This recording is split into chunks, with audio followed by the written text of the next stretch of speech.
എളവള്ളി ഗ്രാമപഞ്ചായത്തിൽ ക്ഷീരഗ്രാമം പദ്ധതിക്ക് തുടക്കമായി.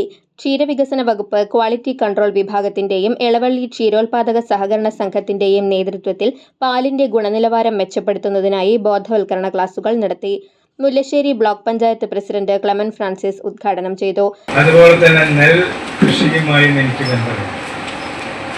പക്ഷെ ഞാൻ വന്നതിന് ശേഷം, പ്രസിഡന്റായി വന്നതിന് ശേഷം ആദ്യം എടുത്ത തീരുമാനം കർഷകർക്ക് മുഴുവൻ വിത്തും സബ്സിഡിയായി നൽകുകയാണ്, സൗജന്യമായി നൽകുകയാണ്.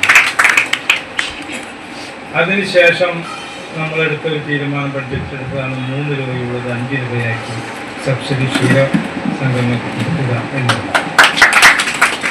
ഇനി അവർക്ക് എന്തൊക്കെ ചെയ്യാൻ കഴിയും എന്നതിനെ സംബന്ധിച്ച് നമ്മൾ ആലോചിക്കുകയാണ്.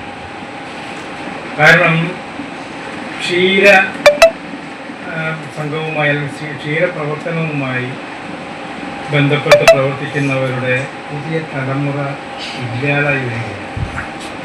പലരും ഈ തൊഴിലിൽ നിന്ന് പിന്നോക്കം പോകും. സംഘം പ്രസിഡന്റ് CD ആൻഡോ അധ്യക്ഷനായിരുന്നു. സംഘം ഭാരവാഹികളായ സജീവ് കുന്നത്തുള്ളി, കൊച്ചുദേവസി, മുല്ലശ്ശേരി ബ്ലോക്ക് ക്ഷീരവികസന ഓഫീസർ MK ബീന, ഗുണനിയന്ത്രണ officer C Shalini, dairy farm ഇൻസ്ട്രക്ടർമാരായ PG ഗിനിക, MM മോനിഷ എന്നിവർ സംസാരിച്ചു.